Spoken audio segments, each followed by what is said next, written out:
গল্পে বাংলা সাহিত্যের অন্যতম প্রধান কবি প্রেমেন্দ্র মিত্র।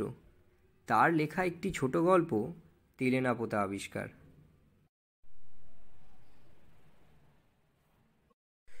শনি ও মঙ্গলের মঙ্গলই হবে বোধ হয়। যোগাযোগ হলে তেলেনাপোতা আপনারাও একদিন আবিষ্কার করতে পারেন। অর্থাৎ কাজে কর্মে মানুষের ভিড়ে হাঁপিয়ে ওঠার পর যদি হঠাৎ দুদিনের জন্য ছুটি পাওয়া যায়, আর যদি কেউ এসে ফুসলানি দেয় যে কোনো এক আশ্চর্য সরোবরে পৃথিবীর সবচেয়ে স্মরণতম মাছেরা এখনও তাদের জলজীবনের প্রথম বর্ষিতে হৃদয়বিদ্ধ করার জন্য উদ্গ্রীব হয়ে আছে, আর জীবনে কখনো কয়েকটা পুঁটি ছাড়া অন্য কিছু জল থেকে টেনে তোলার সৌভাগ্য যদি আপনার না হয়ে থাকে, তাহলে হঠাৎ একদিন তেলেনাপোতা আপনিও আবিষ্কার করতে পারেন। তেলেনাপোতা আবিষ্কার করতে হলে একদিন বিকেলবেলার পড়ন্ত রোদে জিনিসে মানুষে ঠাসাঠাসি একটি বাসে গিয়ে আপনাকে উঠতে হবে। তারপর রাস্তার ঝাঁকানির সঙ্গে মানুষের গুঁতো খেতে খেতে ভদ্রের গরমে ঘামে ধুলোয় চটচটে শরীর নিয়ে ঘন্টা দুয়েক বাদে রাস্তার মাঝখানে নেমে পড়তে হবে আচমকা। সামনে নিচু একটা জলার মতো জায়গার উপর দিয়ে ঘর ঘর শব্দে বাসটি চলে গিয়ে উধার পথের বাঁকে অদৃশ্য হবার পর দেখবেন সূর্য এখনও না ডুবলেও চারিদিক ঘন জঙ্গলে অন্ধকার হয়ে এসেছে। কোনো দিকে চেয়ে জনমানব দেখতে পাবেন না। মনে হবে পাখিরাও যেন সভয়ে সে জায়গা পরিত্যাগ করে চলে গিয়েছে। একটা স্যাঁতস্যাঁতে ভিজে ভাবসা আবহাওয়া টের পাবেন। মনে হবে নিচের জলা থেকে একটু ক্রূর ও কুণ্ডলিত জলীয় অভিশাপ ধীরে ধীরে অদৃশ্য ফণা তুলে উঠে আসছে। বড় রাস্তা থেকে নেমে সেই ভিজে জলার কাছেই গিয়ে দাঁড়াতে হবে আপনাকে। সামনে ঘন জঙ্গলের ভিতর দিয়ে মনে হবে একটা কাদা জলের নালা কে যেন কেটে রেখেছে। সে নালার মতো রেখাও কিছু দূরে গিয়ে দুধারে বাঁশঝাড়ে আরও বড় বড় ঝাঁকড়া গাছের মধ্যে হারিয়ে গিয়েছে। তেলেনাপোতা আবিষ্কারের জন্যে আরও দুজন বন্ধু ও সঙ্গী আপনার সঙ্গে থাকা উচিত। তারা হয়তো আপনার মতো ঠিক মৎস্যলুব্ধ নয়, তবু এ অভিযানে তারা এসেছে কে জানে আর কোনো অভিসন্ধিতে। তিনজনে মিলে তারপর সামনে নালার দিকে উৎসুকভাবে চেয়ে থাকবেন। মাঝে মাঝে পা ঠুকে মশাদের ঘনিষ্ঠতায় বাধা দেবার চেষ্টা করবেন এবং সপ্রশ্নর দৃষ্টিতে ওর মুখের দিকে চাইবেন। খানিক বাদে পরস্পরের মুখও আর ঘনায়মান অন্ধকারে ভালো করে দেখা যাবে না। মশাদের ঐক্যতান আরও তীক্ষ্ণ হয়ে উঠবে। আবার বড় রাস্তায় উঠে ফিরতি কোনো বাসের চেষ্টা করবেন কিনা ভাবছেন, তখন হঠাৎ সেই কাদা জলের নালা যেখানে জঙ্গলের মধ্যে হারিয়ে গিয়েছে সেখান থেকে অপরূপ একটি শ্রুতি বিস্ময়কর আওয়াজ পাবেন। মনে হবে বোবা জঙ্গল থেকে কে যেন অমানুষিক এক কান্না নিংড়ে নিংড়ে বার করছে। সে শব্দে আপনারা কিন্তু প্রতীক্ষায় চঞ্চল হয়ে উঠবেন। প্রতীক্ষাও আপনাদের ব্যর্থ হবে না। আবছা অন্ধকারে প্রথমে একটি ক্ষীণ আলো তুলতে দেখা যাবে ও তারপর একটি গরুর গাড়ি জঙ্গলের ভিতর থেকে নালা দিয়ে ধীর মন্থর দুদুল্যমান গতিতে বেরিয়ে আসবে। যেমনই গাড়িটি তেমনই গরুগুলি। মনে হবে পাতালের কোনো বামনের দেশ থেকে গরুর গাড়ির এই ক্ষুদ্র সংক্ষিপ্ত সংস্করণটি বেরিয়ে এসেছেন। বৃথা বাক্য ব্যয় না করে সেই গরুর গাড়ির ছইয়ের ভিতর তিনজনে কোনো রকমে প্রবেশ করবেন ও তিন জোড়া হাত ও পা এবং তিনটি মাথা নিয়ে স্বল্পতম স্থানে সর্বাধিক বস্তু কিভাবে সংস্থাপিত করা যায় সে সমস্যার মীমাংসা করবেন। গরুর গাড়িটি তারপর যে পথে এসেছিল সেই পথে অথবা নালায় ফিরে চলতে শুরু করবে। বিস্মিত হয়ে দেখবেন ঘন অন্ধকার অরণ্য যেন সংকীর্ণ একটু সুড়ঙ্গের মতো পথ সামনে একটু একটু করে উন্মোচন করে দিচ্ছে। প্রতি মুহূর্তে মনে হবে কালো অন্ধকারের দেওয়াল বুঝি অভেদ্য, কিন্তু তবু গরুর গাড়িটি অবিচলিতভাবে ধীর মন্থর গতিতে এগিয়ে যাবে, পায়ে পায়ে পথ যেন ছড়িয়ে ছড়িয়ে। কিছুক্ষণ হাত পা ও মাথার যথোচিত সংস্থান বিপর্যস্ত হওয়ার সম্ভাবনায় বেশ একটু অস্বস্তি বোধ করবেন। বন্ধুদের সঙ্গে ক্ষণে ক্ষণে অনিচ্ছাকৃত সংঘর্ষ বাঁধবে। তারপর ধীরে ধীরে বুঝতে পারবেন চারিধারের গাঢ় অন্ধকারের চেতনার শেষ অন্তরীপটিও নিমজ্জিত হয়ে গিয়েছে। মনে হবে পরিচিত পৃথিবীকে দূরে কোথাও ফেলে এসেছেন। অনুভূতিহীন কুয়াশাময় এক জগৎ শুধু আপনার চারিধারে। সময় সেখানেই স্তব্ধ, স্রোতহীন। সময় স্তব্ধ। সুতরাং এ আচ্ছন্নতা কতক্ষণ ধরে যে থাকবে বুঝতে পারবেন না। হঠাৎ এক সময় উৎকট এক বাদ্যঝঞ্ঝনায় জেগে উঠে দেখবেন ছইয়ের ভিতর দিয়ে আকাশের তারা দেখা যাচ্ছে এবং গাড়ির গাড়োয়ান থেকে থেকে সোৎসাহে একটি ক্যানেস তারা বাজাচ্ছে। কৌতূহলী হয়ে কারণ জিজ্ঞাসা করলে গাড়োয়ান নিতান্ত নির্বিকারভাবে আপনাকে জানাবে, আজ্ঞে ওই শালার বাঘ খেদাতে।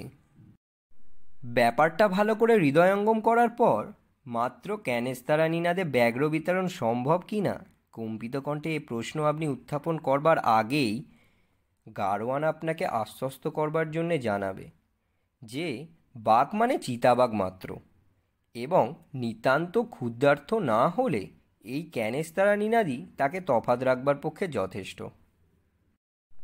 মহানগরী থেকে মাত্র 30 মাইল দূরে ব্যাঘ্রসংকুল এরকম স্থানের অস্তিত্ব কী করে সম্ভব আপনি যতক্ষণ চিন্তা করবেন ততক্ষণে গরুর গাড়ি বিশাল একটি মাঠ পার হয়ে যাবে।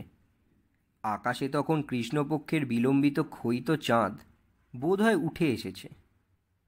তারই সীমিত আলোয় আবছা বিশাল মৌন সব প্রহরী গাড়ির দুপাশ দিয়ে ধীরে ধীরে সরে যাবে। প্রাচীন অট্টালিকার যেসব ধ্বংসাবশেষ, কোথাও একটা থাম, কোথাও একটা দেউড়ির খিলান, কোথাও কোনো মন্দিরের ভগ্নাংশ মহাকালের কাছে সাক্ষ্য দেবার ব্যর্থ আশায় দাঁড়িয়ে আছে।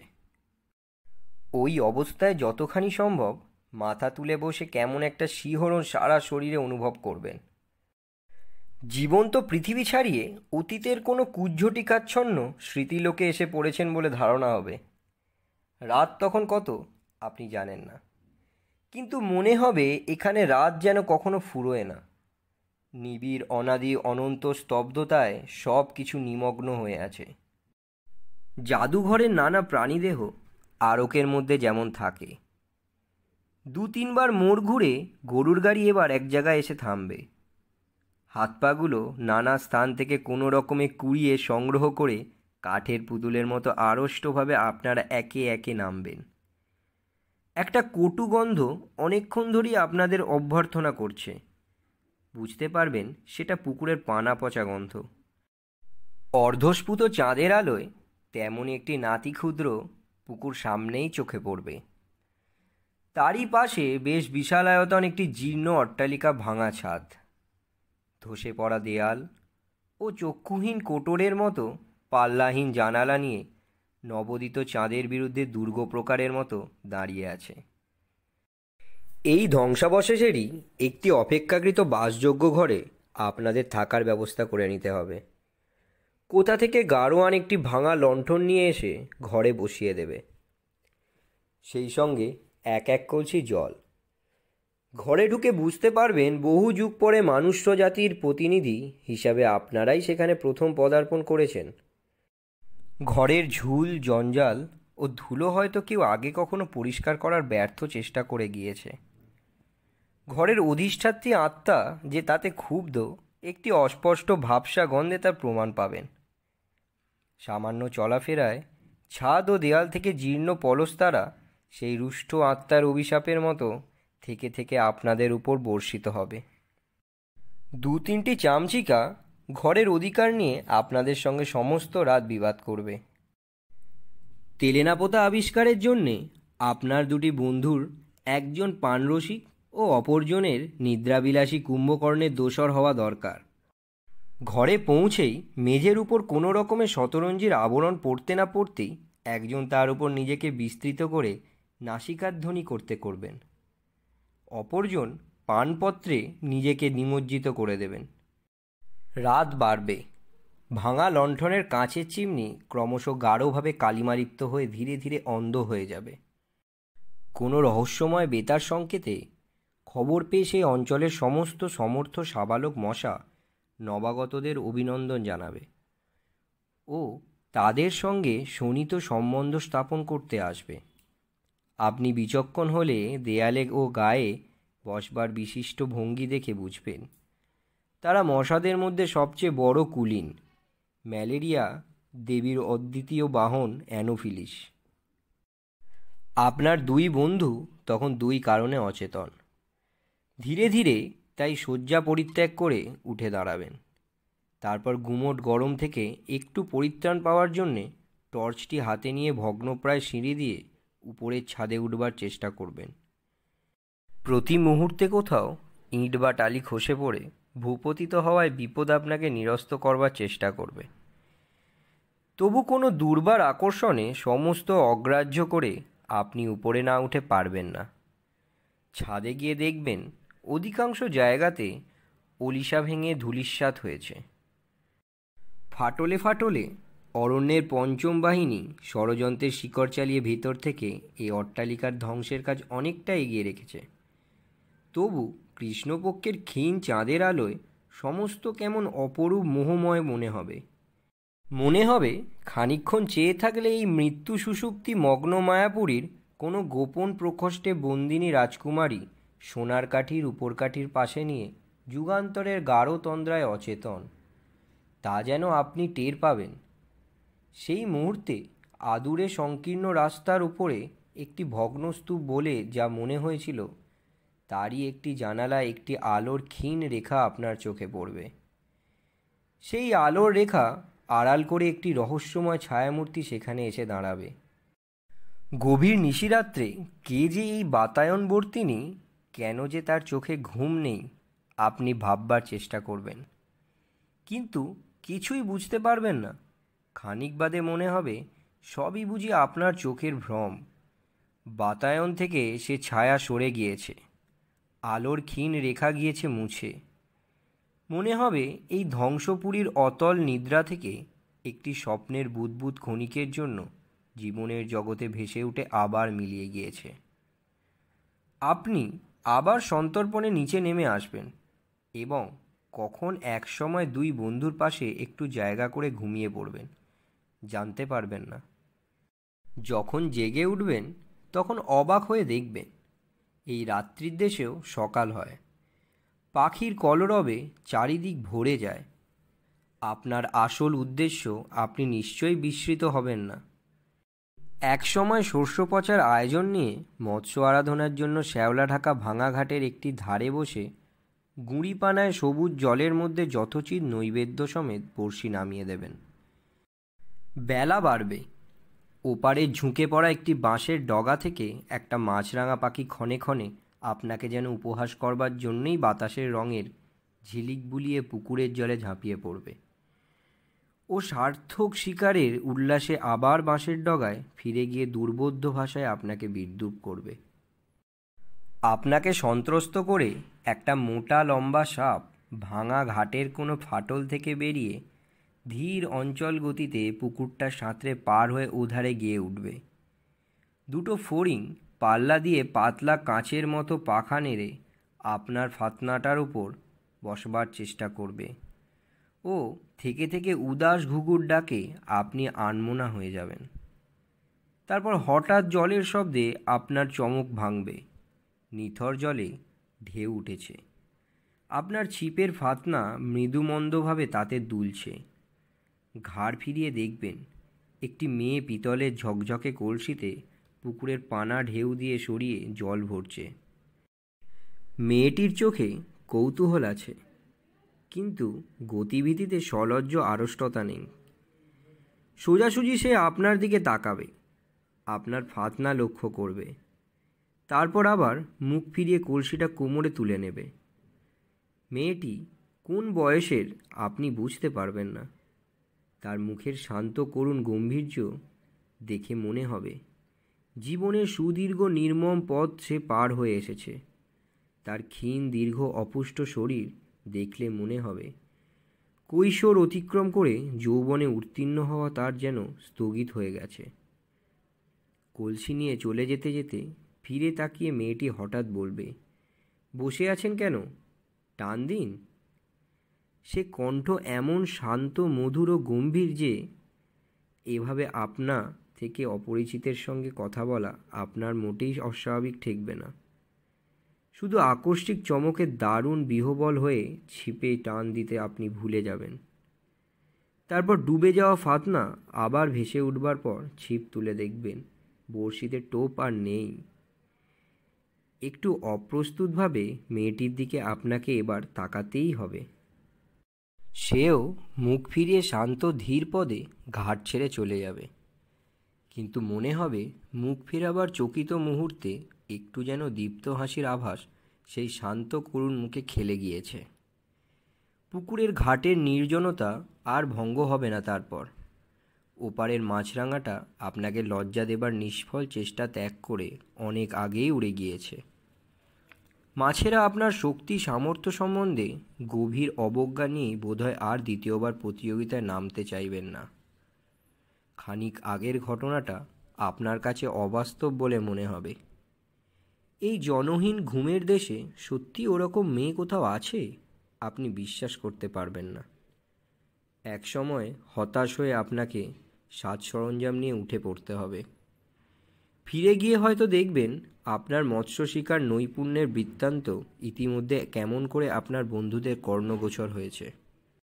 তাদের পরিহাসে ক্ষুণ্ণ হয়ে কাহিনী কোথায় তারা শুনল জিজ্ঞাসা করে হয়তো আপনার প্রাণরসিক বন্ধুর কাছে শুনবেন। কে আবার বলবে এইমাত্র যামিনী নিজের চোখে দেখে এলো যে। আপনাকে কৌতূহলী হয়ে যামিনীর পরিচয় জিজ্ঞাসা করতেই হবে। তখন হয়তো জানতে পারবেন যে পুকুরঘাটের সেই অবাস্তব করুণনয়না মেয়েটি আপনার প্রাণরসিক বন্ধুটারই জ্ঞাতিস্থানীয়। সেই সঙ্গে আরও শুনবেন যে দ্বীপ্রাহরিক আহারের ব্যবস্থাটা সেদিনের মতো তাদের ওখানেই হয়েছে। যে ভগ্নস্তূপে গতরাত্রে ক্ষণিকের জন্য একটি ছায়ামূর্তি আপনার বিস্ময় উৎপাদন করেছিল, দিনের রূঢ় আলোয় তার শ্রীহীন জীর্ণতা আপনাকে অত্যন্ত পীড়িত করবে। রাত্রির মায়াবরণ সরে গিয়ে তার নগ্ন ধ্বংসমূর্তি এত কুৎসিত হয়ে উঠতে পারে আপনি ভাবতে পারেননি। এইটি যামিনীদের বাড়ি জেনে আপনি অবাক হবেন। এই বাড়িরই একটি ঘরে আপনাদের হয়তো আহারের ব্যবস্থা হয়েছে। আয়োজন যৎসামান্য, হয়তো যামিনী নিজেই পরিবেশন করছে। মেয়েটির অবশ্যক লজ্জা বা আড়ষ্টতা যে নেই আপনি আগেই লক্ষ্য করেছেন। শুধু কাছ থেকে তার মুখের করুণ গাম্ভীর্য আরও বেশি করে আপনার চোখে পড়বে। এই পরিত্যক্ত বিস্মৃত জনহীন লোকালয়ের সমস্ত মৌন বেদনা যেন তার মুখের ছায়া ফেলেছে। সব কিছু দেখেও তার দৃষ্টি যেন গভীর এক ক্লান্তির অতলতায় নিমগ্ন। একদিন যেন সেই ধ্বংসস্তূপেই ধীরে ধীরে বিলীন হয়ে যাবে। আপনাদের পরিবেশন করতে করতে দু চারবার তাকে তবু চঞ্চল ও উদ্বিগ্ন হয়ে উঠতে আপনি দেখবেন। উপরতলার কোনো ঘর থেকে ক্ষীণ একটা কণ্ঠ যেন কাকে ডাকছে। যামিনী ব্যস্ত হয়ে বাইরে চলে যাবে। প্রত্যেকবার ফিরে আসবার সঙ্গে তার মুখে বেদনার ছায়া যেন আরও গভীর হয়ে উঠছে মনে হবে। সেই সঙ্গে কেমন একটা অসহায় অস্থিরতা তার চোখে। খাওয়া শেষ করে আপনারা তখন একটু বিশ্রাম করতে পারেন। অত্যন্ত দ্বিধাভরে কয়েকবার ইতস্তত করে সে যেন শেষে মরিয়া হয়ে দরজা থেকে ডাকবে, একটু এখানে শুনে যাও মণিদা। মণিদা আপনার সেই প্রাণরসিক বন্ধু। তিনি দরজার কাছে গিয়ে দাঁড়াবার পর যে আলাপটুকু হবে তা এমন নিম্নস্বরে নয় যে আপনারা শুনতে পাবেন না। শুনবেন যামিনী অত্যন্ত কাতর স্বরে বিপন্নভাবে বলছে, মা তো কিছুতেই শুনছে না। তোমাদের আসার খবর পাওয়া অবধি কী যে অস্থির হয়ে উঠেছেন কী বলবো। মণি একটু বিরক্তির স্বরে বলবে, ও সেই খেয়াল এখনও? নিরঞ্জন এসেছে ভাবছে বুঝি? হ্যাঁ, কেবলই বলছেন সে নিশ্চয়ই এসেছে, শুধু লজ্জায় আমার সঙ্গে দেখা করতে পারছে না। আমি জানি। তাকে ডেকে দে। কেন তুই আমার কাছে লুকোচ্ছিস? কী যে আমি করব ভেবে পাচ্ছি না। অন্ধ হয়ে যাবার পর থেকে আজকাল এত অধৈর্যতা বেড়েছে যে কোনো কথা বোঝালে বোঝে না। রেগে মাথা খুঁড়ে এমন কাণ্ড করেন যে তখন ওর প্রাণ বাঁচানো দায় হয়ে ওঠে। এ তো বড় মুশকিল দেখছি। চোখ থাকলেও না হয় দেখিয়ে দিতাম যে যারা এসেছে তাদের কেউ নিরঞ্জন নয়। উপর থেকে দুর্বল অথচ তীক্ষ্ণ ক্রুদ্ধ কণ্ঠের ডাকটা এবার আপনারাও শুনতে পাবে। যামিনী এবার কাতর কণ্ঠে অনুনয় করবে, তুমি একবারটি চলো মণিদা, যদি একটু বুঝিয়ে সুঝিয়ে ঠান্ডা করতে পারো। আচ্ছা তুই যা, আমি আসছি। মণি এবার ঘরে ঢুকে নিজের মনেই বলবে, এ এক আচ্ছা জ্বালা হয়েছে। যা হোক, বুড়ির হাত পা পড়ে গেছে, চোখ নেই, তবু বুড়ি পণ করে বসে আছে, কিছুতেই মরবে না। ব্যাপারটা কি এবার আপনারা হয়তো জানতে চাইবেন। মণি বিরক্তির স্বরে বলবে, ব্যাপার আর কি, নিরঞ্জন বলে ওর দূর সম্পর্কের এক বোনপোর সঙ্গে ছেলেবেলায় যামিনীর সম্বন্ধ উনি ঠিক করেছিলেন। বছর চারেক আগেও সে ছোকরা এসে ওকে বলে গিয়েছিল বিদেশের চাকরি থেকে ফিরে ওর মেয়েকে সে বিয়ে করবে। সেই থেকে বুড়ি এই অজগর পুরীর ভেতরে বসে সেই আশায় দিন গুনছে। আপনি নিজে থেকে এবার জিজ্ঞাসা না করে পারবেন না, নিরঞ্জন কি এখনও বিদেশ থেকে ফেরেনি? আরে সে বিদেশে গিয়েছিল কবে যে ফিরবে? নেহাত বুড়ি নাছোড়বান্দা বলে তাকে এই ধাপ্পা দিয়ে গিয়েছিল। এমন ঘুঁটে কুড়ুনির মেয়েকে উদ্ধার করতে তার দায় পড়েছে। সে কবে বিয়ে থা করে দিব্যি সংসার করছে, কিন্তু সে কথা ওকে বলে কে? বললে বিশ্বাসই করবে না। আর বিশ্বাস যদি করেন তাহলে এক্ষুনি তো দম ছুটে অক্কা। কে মিছিমিছি পাতকের ভাগী হবে? যামিনী নিরঞ্জনের কথা জানে, তার জানে না, কিন্তু মার কাছে বলবার উপায় তো নাই। যাই, কর্মভোগ সেরে আসি বলে মণি সিঁড়ির দিকে পা বাড়াবে। সেই মুহূর্তে নিজের অজ্ঞাতসারেই আপনাকে হয়তো উঠে দাঁড়াতে হবে। হঠাৎ হয়তো বলে ফেলবেন, চলো আমিও যাব। তুমি যাবে? মণি ফিরে দাঁড়িয়ে সবিস্ময়ে নিশ্চয় আপনার দিকে তাকাবে। হ্যাঁ, কোনো আপত্তি আছে গেলে? না, আপত্তি কিসের? বলে বেশ বিমূঢ়ভাবেই মণি আপনাকে পথ দেখিয়ে নিয়ে যাবে। সংকীর্ণ অন্ধকার ভাঙা সিঁড়ি দিয়ে যে ঘরটিতে আপনি পৌঁছবেন, মনে হবে উপরে নয় মাটির তলার সুড়ঙ্গেই বুঝি তার স্থান।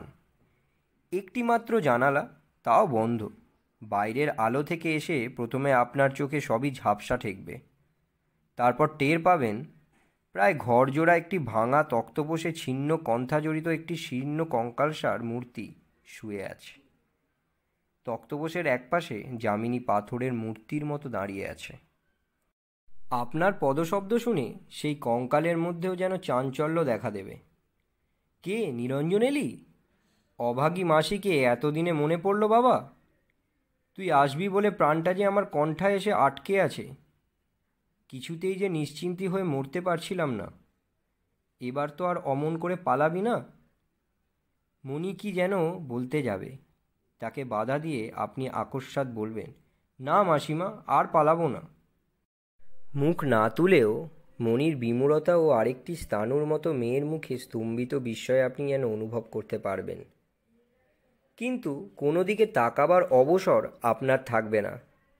দৃষ্টিহীন দুটি চোখের কোটরের দিকে আপনি তখন নিস্পন্দ হয়ে রুদ্ধ নিঃশ্বাসে চেয়ে আছেন। মনে হবে সেই শূন্য কোটরের ভিতর থেকে অন্ধকারে দুটি কালো শিখা বেরিয়ে এসে যেন আপনার সর্বাঙ্গ লেহন করে পরীক্ষা করছে। কটি শব্দ মুহূর্ত ধীরে ধীরে সময়ের সাগরে শিশির বিন্দুর মতো ঝরে পড়ছে, আপনি অনুভব করবেন। তারপর শুনতে পাবেন, আমি জানতাম তুই না এসে পারবি না বাবা, তাই তো এমন করে এই প্রেতপুরীর পাহারা দিয়ে দিন গুনছি। বৃদ্ধা কথা বলে হাঁপাবেন। চকিতে একবার যামিনীর উপর দৃষ্টি বুলিয়ে নিয়ে আপনার মনে হবে বাইরের কঠিন মুখোশের অন্তরালে তার মধ্যেও কোথায় যেন কি ধীরে ধীরে গলে যাচ্ছে। ভাগ্য ও জীবনের বিরুদ্ধে গভীর হতাশার উপাদানের তৈরি এক সুদৃঢ় শপথের ভিত্তি আলগা হয়ে যেতে আর বুঝি দেরি নেই। বৃদ্ধা আবার বলবেন, যামিনীকে নিয়ে তুই সুখী হবি বাবা। আমার পেটে হয়েছে বলে বলছি না, এমন হয় না। শোকে তাপে বুড়ো হয়ে মাথার ঠিক নেই। রাত দিন খিটখিট করে মেয়েটাকে যে কত যন্ত্রণা দিই তা কি আমি জানি না? তবু মুখে ওর রা নেই। এই শ্মশানের দেশ, 10টা বাড়ি খুঁজলে একটা পুরুষ মেলে না। আমার মতো ঘাটের মরারা শুধু ভাঙা ইঁট আঁকড়ে এখানে সেখানে ধুঁকছে। এর মধ্যে একধারে মেয়ে পুরুষ হয়ে কী না করছে। একান্ত ইচ্ছা সত্ত্বেও চোখ তুলে একটিবার তাকাতে আপনার সাহস হবে না। আপনার নিজের চোখের জল বুঝি আর গোপন রাখা যাবে না। বৃদ্ধা ছোট একটি নিঃশ্বাস ফেলে বলবেন, যামিনীকে তুই নিবি তো বাবা? তোর শেষ কথা না পেলে আমি মরেও শান্তি পাব না। ধরা গলায় আপনি তখন শুধু বলতে পারবেন, আমি তোমায় কথা দিচ্ছি মাসিমা, আমার কথার নড়চড় হবে না। তারপর বিকালে আবার গরুর গাড়ি দরজায় এসে দাঁড়াবে। আপনারা তিনজনে একে একে তাতে উঠবেন। যাবার মুহূর্তে গাড়ির কাছে এসে দাঁড়িয়ে আপনার দিকে সেই করুণ দুটি চোখ তুলে যামিনী শুধু বলবে, আপনার ছিপটিপ যে পড়ে রইল। আপনি হেসে বলবেন, থাক না, এবারে পারিনি বলে তেলেনাপোতার মাছ কি বারবার ফাঁকি দিতে পারবে? যামিনী মুখ ফিরিয়ে নেবে না। ঠোঁট থেকে নয়, মনে হবে তার চোখের ভিতর থেকে মধুর একটি সকৃতজ্ঞ হাসি শরতের শুভ্র মেঘের মতো আপনার হৃদয়ে দিগন্ত স্নিগ্ধ করে ভেসে যাচ্ছে। গাড়ি চলবে। কবে 100 না 150 বছর আগে প্রথম ম্যালেরিয়ার মড়কের এক দুর্বার বন্যা তেলেনাপোতাকে চলমান জীবন্ত জগতের এই বিস্মৃতিবিলীন প্রান্তে ভাসিয়ে এনে ফেলে রেখে গিয়েছিল। আপনার বন্ধুরা হয়তো সেই আলোচনাই করবে। সেসব কথা ভালো করে আপনার কানে যাবে না। গাড়ির সংকীর্ণতা আর আপনাকে পীড়িত করবে না। তার চাকার একঘেয়ে কাঁদুনি আর আপনার কাছে কর্কশ লাগবে না। আপনি শুধু নিজের হৃৎস্পন্দনে একটি কথাই বারবার ধ্বনিত হচ্ছে শুনবেন, ফিরে আসব, ফিরে আসব। মহানগরের জনাকীর্ণ আলোকোজ্জ্বল রাজপথে যখন এসে পৌঁছাবেন, তখন আপনার মনে তেলেনাপোতার স্মৃতি সুদূর অথচ অতি অন্তরঙ্গ একটি তারার মতো উজ্জ্বল হয়ে আছে। ছোটোখাটো বাধা বিলম্বিত কটি দিন কেটে যাবে। মনের আকাশে একটু করে কুয়াশা জমেছে কিনা আপনি টের পাবেন না। তারপর যেদিন সমস্ত বাধা অপসারিত করে তেলেনাপোতায় ফিরে যাবার জন্য আপনি প্রস্তুত হবেন, সেদিন হঠাৎ মাথার যন্ত্রণায় ও কম্প দেওয়া শীতে লেপ তোষক মুড়ি দিয়ে আপনাকে শুতে হবে। থার্মোমিটারের পারা জানাবে 105 ডিগ্রি। ডাক্তার এসে বলবে, ম্যালেরিয়াটি কোথা থেকে বাগালেন। আপনি শুনতে শুনতে জ্বরের ঘোরে আচ্ছন্ন হয়ে যাবেন।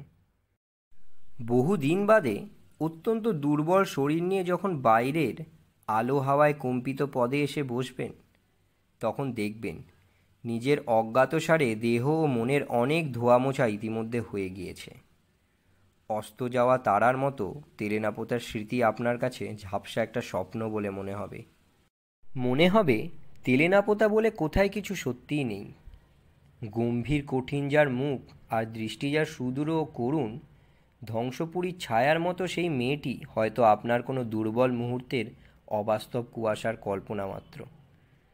একবার ক্ষণিকের জন্যে আবিষ্কৃত হয়ে তেলেনাপোতা আবার চিরন্তন রাত্রির অতলতায় নিমগ্ন হয়ে যাবে।